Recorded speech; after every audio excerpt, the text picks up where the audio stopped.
मेरे सभी साथियों को नव संवत्सर की ढेर सारी शुभकामनाएं। और मुझे जानकर बहुत ही हर्ष हुआ कि अभी भी हमारे बीच में कई ऐसे साथी हैं जो अपनी नौकरी को लेकर बहुत ही लालायित हैं और चाहते हैं कि कुछ ऐसे ठोस कदम उठाए जाएं जिनके माध्यम से हम अपनी नियुक्ति को पा सकें।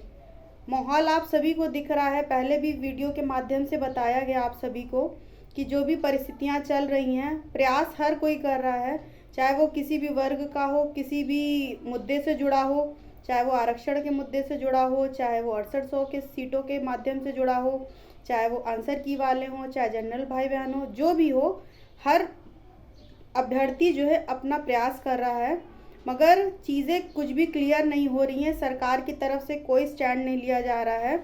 अभी आप खुद देख सकते हैं कि अभी तक सरकार जो है डबल बेंच में भी नहीं गई है। तो मुझे नहीं लगता है कि सरकार किसी भी तरीके से मूड में है किसी को भी नियुक्ति देने के। तो हम सभी का दायित्व बनता है, ये हमारा कर्तव्य बनता है कि ये सोचने के लिए कि हम किस तरीके से ऐसे कौन से प्रयास करें जिनके माध्यम से हमें नियुक्ति मिले।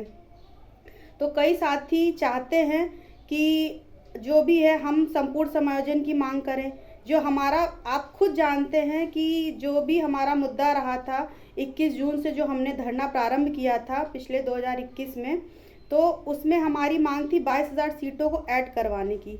तो उस जगह भी हम लोगों ने काफ़ी प्रयास किया, हमारा धरना चला, लगभग 8 महीने चला। मैं स्वयं पानी की टंकी पर 6 महीने रही।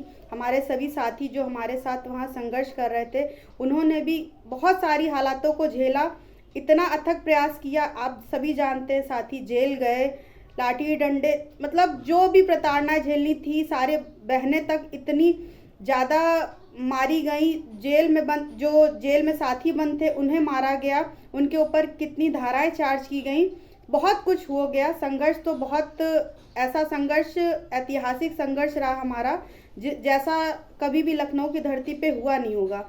आप स्वयं सोच सकते हैं कि पानी की टंकी पर सर्वाइवल करना 6 महीने, और वहाँ पर हमारे साथियों ने खुली सड़क पर किस तरीके से वो दिन बिताए होंगे, कैसे कैसे चीज़ें को सहा होगा, वो तो कल्पना से परे है।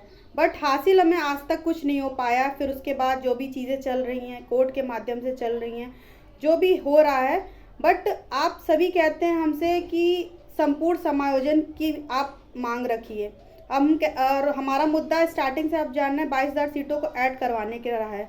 हम सभी चाहते हैं कि ऐसा कोई भी अभ्यर्थी ना बचे कि जिसको नियुक्ति ना मिले, क्योंकि सभी ने मेहनत करी थी, सभी सुपर टेट पास हैं, और सरकार के पास भी यही विकल्प बनता है, क्योंकि आप खुद देख रहे हैं कि किस तरीके से इस भर्ती में इतने ज़्यादा पेच फंसे हुए हैं कि वो कोई भी मुद्दा सॉल्व हो नहीं पा रहा है। अधिकारियों की मिली भगत से जो भी चीज़ें रही हों, क्या उन्होंने घपलेबाजी करी, क्या उन्होंने सरकार को बताया, जो भी चीज़ें हैं अभी सॉल्व कुछ भी नहीं हो रहा है।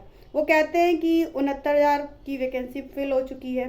तो मैं पूछती हूँ कि जो अनदर जो पद उन्होंने निकाले थे, जो भी अभी उनको समायोजित करना पड़ेगा, तो वो पद कहाँ से आएंगे? जो अब आपके पास पद रिक्त हैं, तभी तो आप उन लोगों को समायोजित करेंगे। तो मैं कहना चाहती हूँ, सभी साथियों से भी कहना चाहती हूँ कि अगर आप संपूर्ण समायोजन की मांग रखना चाहते हैं, हम तो आपके साथ हर कदम पर कंधे से कंधा मिलाकर चलने के लिए तैयार हैं। आपने देखा है संघर्ष को, इसमें कोई दो राय नहीं है कि आप खुद जानते हैं, जो पानी की टंकी पर आए थे, जो पहले से भी हमारे साथ धरने में जुड़े हुए थे, उन्होंने देखा है कि हम और हमारे साथी कभी पीछे नहीं हटे संघर्ष करने के लिए, हर परिस्थिति का सामना जी जान से किया। तो आप सब जानते हैं कि अगर हम इतनी सीटों की मांग करते हैं, 30 से 35,000 सीटों की मांग कर रहे हैं, तो उसके लिए सबसे बड़ी चीज़, सबसे बड़ी ताकत हमारे लिए क्या होनी चाहिए? एक जन समर्थन। जब तक हम जन समर्थन नहीं दिखाएंगे, हम आपकी मांग को तभी आगे रख पाएंगे जब आप भी आगे बढ़कर अपना नेतृत्व खुद करने के लिए आप आगे बढ़ेंगे। क्योंकि किसी एक विशेष व्यक्ति के आगे बढ़ने से चीज़ें सॉल्व नहीं होती हैं। आप सबको खुद नेता बनना पड़ेगा, खुद आगे आना पड़ेगा, बढ़ चढ़कर भाग लेना पड़ेगा। क्योंकि हर ज़िले में जानना हमारे लिए संभव नहीं है, हर इंसान से कांटेक्ट करना हमारे लिए संभव नहीं है। आजकल आप देख रहे हैं सोशल मीडिया है, आप हर तरीके से प्रयास करिए कि जो अपने अपने ज़िलों के लोगों से कांटेक्ट करिए अपने ज़िलों के जो भी चीज़ें हैं, जो अपना एक ज्ञापन तैयार करिए, हमारी मदद लीजिए। जो जो चीज़ें लिखनी हैं आप जाकर स्वयं ज्ञापन दीजिए, अपने डीएम को दीजिए, अपने यहाँ जाकर जो मुख्यमंत्री जी को प्रेषित करिए। जो भी चीज़ें हैं इस तरीके से आप मेल कर सकते हैं। बहुत सारी चीज़ें घर बैठकर भी हो सकती है, ये नहीं कि हर चीज़ आंदोलन में आने से पहले रणनीति बनानी पड़ती है, तब चीज़ें जाके सार्थक होती हैं। तो मैं आप सभी साथियों से कहती हूँ कि जो अगर इस मुहिम को आगे बढ़ाना चाहते हैं, आप देख रहे हैं अभी गर्मियों की छुट्टियाँ हो जाएंगी, बहुत सारे हमारे भाई बहन हैं जो प्राइवेट जॉब कर रहे हैं, तो अभी मानते हैं उनके पास टाइम नहीं, बट आगे आने वाले 2 महीनों में उनके पास टाइम होगा।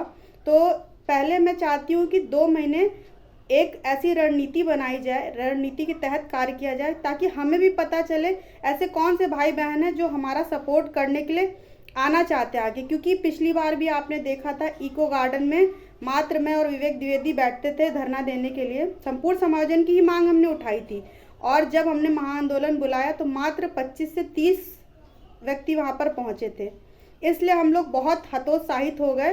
तो अब बात केवल बात करने से नहीं बनेगी, आपको भी आगे आना पड़ेगा। अगर आप सच में वास्तव में अपनी नौकरी पाना चाहते हैं तो सभी लोगों को एकजुट होना पड़ेगा, एक रणनीति के तहत कार्य करना पड़ेगा, तब हम भी आपका कंधे से कंधा मिलाकर कार्य करेंगे। ऐसा नहीं होता है कि आप हमेशा दूसरे के कंधे पर रखकर बंदूक चलाएं, इस तरीके से प्रॉब्लम सॉल्व नहीं होगी। और मैं आप लोगों को बता दूं कि पिछले 2 महीने से मेरी दुर्घटनावश मेरे पैर में चोट आ गई थी। कार वाले ने मेरे पैर पे पहिया चढ़ा दिया था, पूरा मेरा पैर फ्रैक्चर हो गया था। पिछले 2 महीने से मुझे प्लास्टर चढ़ा हुआ था, एक बार उतरा, फिर मुझे प्लास्टर चढ़ गया है क्योंकि मेरा पैर बिल्कुल सही नहीं हो पा रहा है। मैं खुद दूसरों पर आश्रित हूँ। पिछला 2 महीने हो चुके मुझे बेड रेस्ट पे, और अभी डॉक्टर ने मुझे 1-1.5 महीने मेरा प्लास्टर, आप देख सकते हैं कि पैर में मेरे प्लास्टर चढ़ा हुआ है। और ये देखिए अभी मैं खुद किस तरीके से किन किन परिस्थितियों से गुजर रही हूँ, मेरे पैर की ये हालत है, ये देखिए। और अगले 1.5 महीने के लिए भी मुझे डॉक्टर ने मना किया है कि मुझे बेड रेस्ट करना है। तो आप जैसे ही मैं सही होती हूँ, आप जानते हैं कि हम लोग संघर्ष करने से पीछे कभी नहीं हटे हैं और ना आगे हटेंगे। तो इस बार सभी को, आप लोगों को समायोजित करना है, सारे लोगों को एकत्रित करना है, रणनीतियाँ बनानी है, स्वयं अपनी कमान संभालनी पड़ेगी।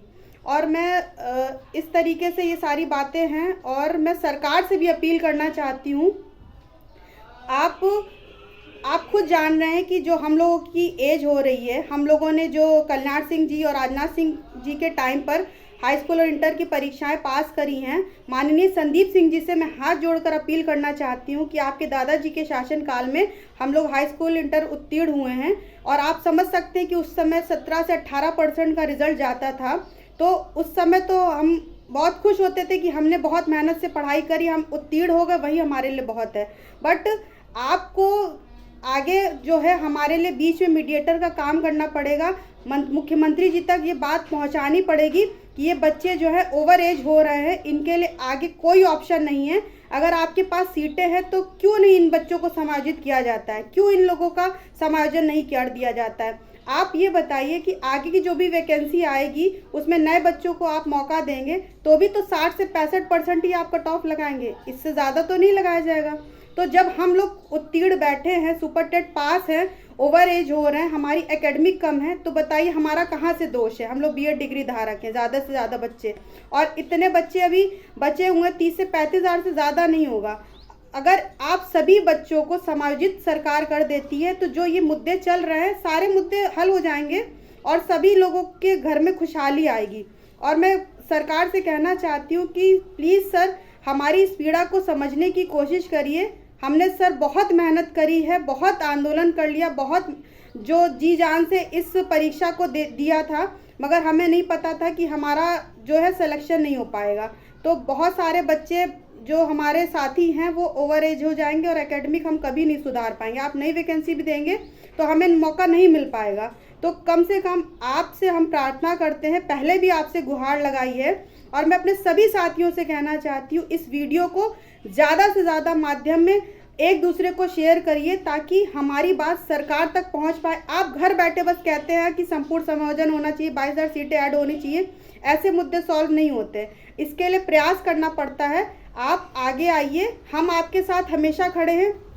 जैसे ही मेरा पैर ठीक होता है, जैसे ही मैं स्वस्थ हो जाती हूँ, मैं आपके साथ हर प्रयास करूँगी, क्योंकि हमारे जो भी साथी है, अगर उनसे गुहार लगाए, पिछले साथी तो हमेशा हमारा साथ देने के लिए तैयार थे, बट हम चाहते हैं कि नए साथी इसमें से निकल कर आए और वो कमान को संभाले, खुद से प्रयास करें। जिस स्तर पर भी हो सकता है ज्ञापित करिए अपने जाकर जिलों में हर तरीके से, और नए जो साथी जुड़ना चाहते हैं उनसे कांटेक्ट करिए। तब हमारी संपूर्ण समायोजन और 22,000 सीटों की मांग की हम आगे प्रक्रिया चला पाएंगे। बट ऐसे नहीं होता कि आप केवल मैसेज करिए कि हम आपके साथ हैं, हम आपके साथ हैं, ऐसे चीज़ें नहीं होती हैं। आप सब समझते हैं, जब तक किसी भी आंदोलन में किसी भी चीज़ को जीत को हासिल करने के लिए सबसे बड़ी ताकत हमारी जन समर्थन की होती है। जब तक ये हमें नहीं मिलेगा, हम अपने जो मुकाम को नहीं पा पाएंगे और ना ही अपनी नियुक्ति पाएंगे। आप खुद समझदार हैं, चीज़ों को देख रहे हैं कि आगे अभी फ़िलहाल तो मुझे नहीं नज़र आ रहा है कि नई शिक्षक भर्ती निकल रही है, और अगर निकल भी रही है तो नए बच्चे उसमें ज़रूर पार्टिसिपेट कर पाएंगे। बट हम जैसे लोग जो ओवर एज हो रहे हैं और जिनकी एकेडमिक कम है, उसमें हम पार्टिसिपेट करने का एक बार मौका भी मिल जाता है, बट हमें नहीं लगता कि हम नौकरी पाएंगे। और मगर हमने इसी सुपर टेट में इतनी मेहनत करी थी, सरकार के मानक कट ऑफ को भी पार किया था, उसके बावजूद हम आज घर बैठे हैं, तो इसमें हमारा क्या दोष है। तो मैं सरकार से भी अपील करना चाहती हूँ कि अगर आप तक हमारा ये वीडियो पहुँच रहा है तो प्लीज़ आपसे प्रार्थना करते हैं, हम बच्चों पर दया दिखाई जाए और हम लोगों को नियुक्ति दी जाए। और ये सारे जितने मामले लंबित हैं कोर्ट में, क्योंकि बच्चे बेरोज़गार हैं सर, आप खुद सोचिए कि वो कहाँ से कोर्ट की फ़ीस भरेंगे, और उनके माँ बाप जो आज हम लोग 35-35 साल के 40-40 साल के हो रहे हैं, कहाँ से पैसा लाएंगे। और ये कोर्ट की प्रक्रिया इतनी लंबी होती है कि हमारी एज निकल जाएगी और हम इसी में फंसे रह जाएंगे, ना हम और किसी चीज़ के बारे में सोच पाएंगे और ना ही हमारा जीवन इसी तरीके से ख़राब होता रहेगा। तो मैं आपसे और अपने साथियों से कहना चाहती हूँ, इस वीडियो को ज़्यादा से ज़्यादा शेयर करिए ताकि हमारी बात सरकार तक पहुँच सके और वो हमारे जो भी नियुक्ति का मार्ग प्रशस्त कर सके। धन्यवाद।